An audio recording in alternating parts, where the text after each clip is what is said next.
DJ বাপি presentation.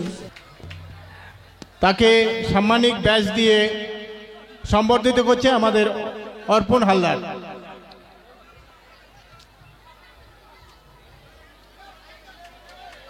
এবং উত্তরীয় দিয়ে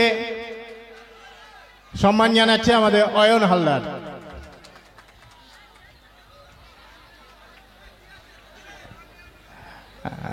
আর জয়ন্তবাবুকে দু চার কথা বলার জন্য অনুরোধ করব। Thank you.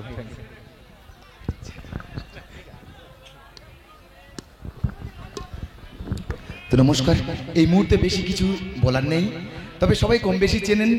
তো একটাই কথা বলবো, গাজন তো শুরুর পথে। আশা করব আপনারা যেভাবে ধৈর্যের পরিচয় দিচ্ছেন, আমাদের গাজন গান সমাপ্ত না হওয়া পর্যন্ত আপনাদের মূল্যবান আসনটুকু ত্যাগ করবেন না। আর সবথেকে বড় কথা, আজকে যে অনুষ্ঠানে এসেছি, তো কমিটি সত্যি খুবই ভালো কমিটি। আমি আশা করব এই ক্ষুদ্র অনুষ্ঠান আরও যেন বৃহৎ হতেই পারে, এটুকু আশা রাখবো। আর সব থেকে বড় কথা, এখন গাজন গান শুরু, তো এই মুহূর্তে আর বেশি কথা বলবো না। আপনারা আশীর্বাদ করবেন যেন আমরা গান করে আপনাদের মনোরঞ্জন করতে পারি। নমস্কার। এখন গান চলুক, কেমন? নমস্কার।